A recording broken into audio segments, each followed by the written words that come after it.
Hello, beautiful humans. Today, I am going to be talking about how to start listening to your body again. I'm Sukie Baxter, founder of Whole Body Revolution, where I help you rewire yourself for greater health, happiness, and success. Before we dive into how to start listening to your body again, let's just take a quick moment to talk about why it's important and why you should care about it. So, first of all, we tend to think of our experience in life as coming from our brain. Our brain sees everything around us and it interprets it, and that's where our experiences live. But actually, your brain is gathering a lot of information through your senses, which are embodied.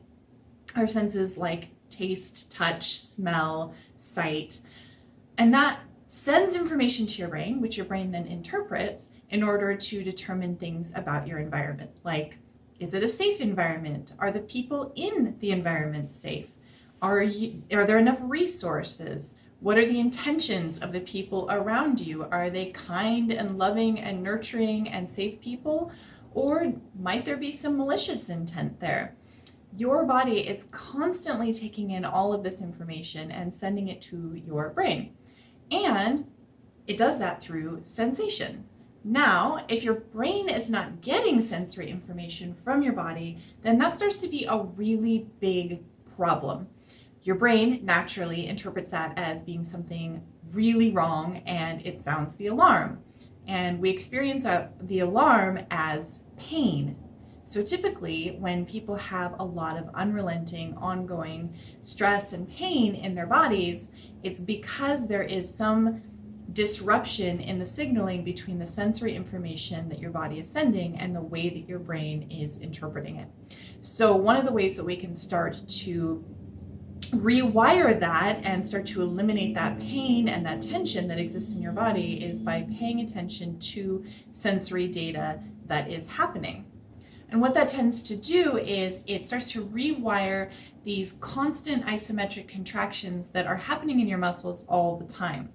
Now, you might think that you're only tense when you're awake, but research has actually shown that when these isometric contractions that happen due to ongoing stress in your body are measured when people go to sleep, they don't diminish at all. And so your brain is constantly contracting your muscles to either fend off a threat or prepare to fight or prepare to run away. And over time, that accumulates as pain and tension and results in all of the stiffness and inflexibility that we tend to associate with aging. So one of the ways that we can get underneath that is by tapping into sensations that are not dangerous. So sensations that tell your body that it is safe, which we'll get into a little bit here in a moment. Now, if sensory data is so important, why do we not pay attention to it in the first place? Well, there's a lot of reasons for this, one of which is culture. Most of us have grown up in a culture that exists in Cartesian duality. And I know that's a really big word, but basically what it means is it comes down to the philosopher Descartes. It means that the mind and the body exist as separate entities and they don't rely on each other. There's no interrelation whatsoever. We know this is not true. I mean, it's pure fantasy to think that. If you've even heard of the placebo effect, you already know that the mind and the body are definitely connected. And it's not just a top-down phenomenon. It's not just the brain controlling your body, but the state that your body is in actually controls your brain. In fact, there are more messages being sent from your body to your brain than from your brain to your body every hour and every minute of the day. And so we simply haven't been taught to pay attention to our bodies. And in fact, a lot of us grew up in a culture that taught us specifically not to pay attention to our bodies. If you, like me, went to a typical public American school or a Western school, you probably noticed that early on you had a little bit of recess and some playtime. But by and large, the older you get, the more you're asked to ignore your body. Playtime is greatly diminished. There's no creative playtime at all.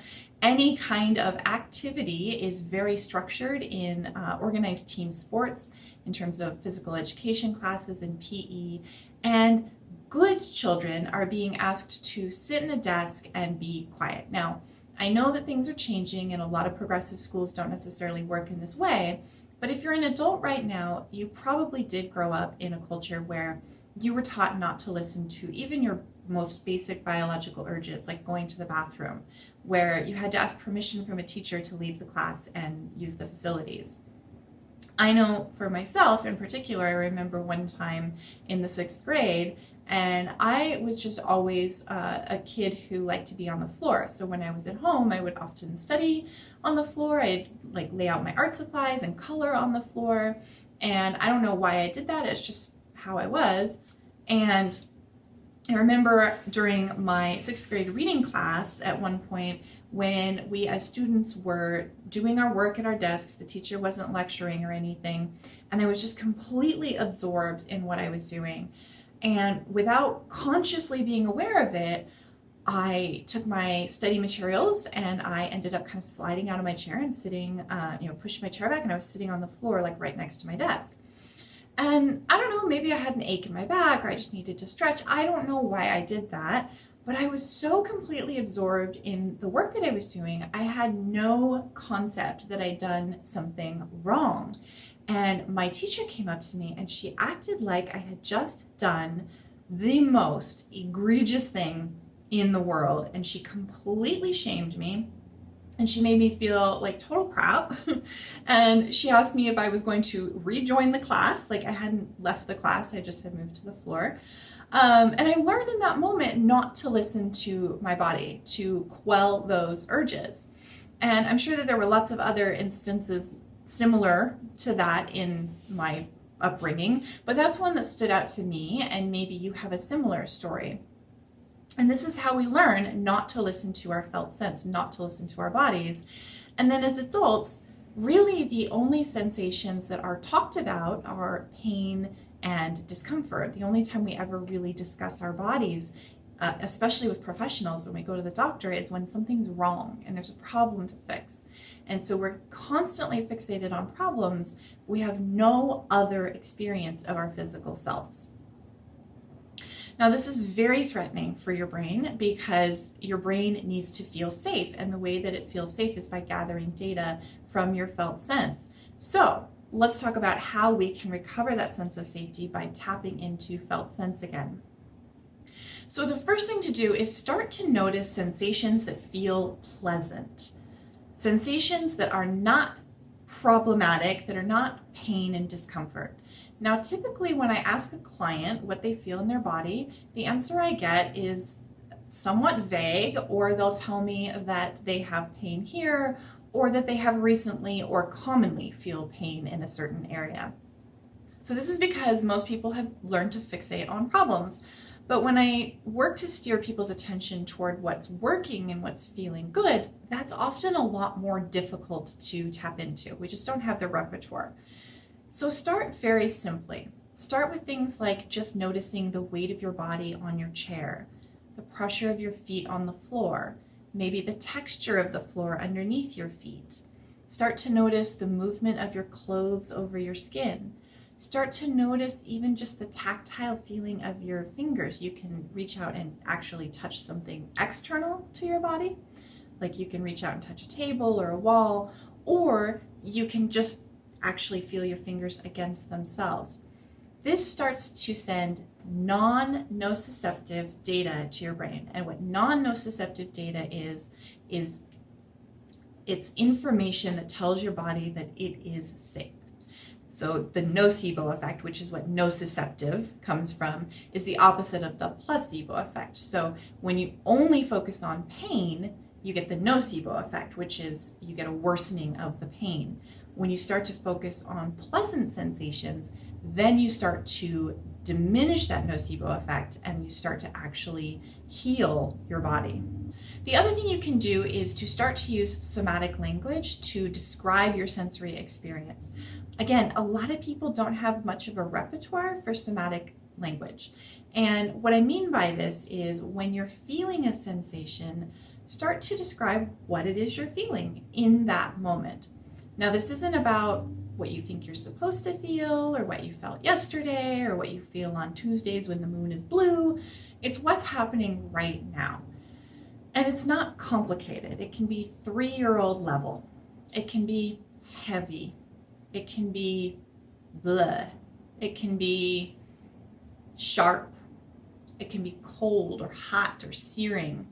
It can be anything that is descriptive of a sensation, the same way that you would describe like a rock. If I gave you a rock and you were a scientist in the laboratory, you would tell me if the rock was heavy or light.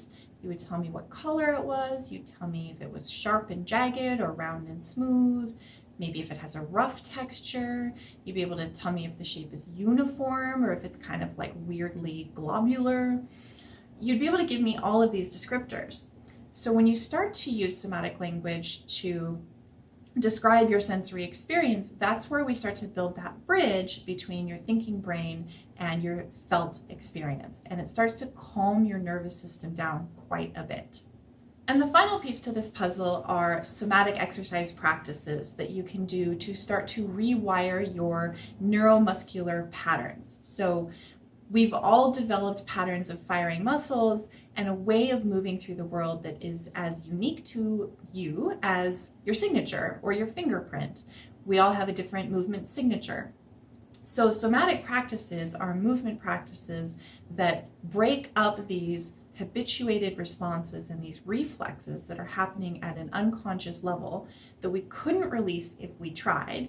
Like I can tell you to relax those muscles all day long, but because they're beneath your conscious awareness, you can't consciously contract them until we start to engage your nervous system on the somatic level, on the body level. And so these somatic practices that I teach in my courses are used to really start to ingrain these new neural patterns and really deeply rewire you on the cellular level, on the body level, so that you not only think differently about yourself, but that you actually move and behave and are different. And this is what I teach inside my courses, and this is what I do with my clients. If you found this video helpful, make sure and check out the other videos that are linked here on the screen for more great tips on how to rewire yourself for greater health, happiness, and success. These are the exact tools that I've learned over 15 years of working one-on-one with clients to help them relieve pain, stress, and tension from their bodies. And don't forget to subscribe so you never miss a video update. I'll see you in the next one.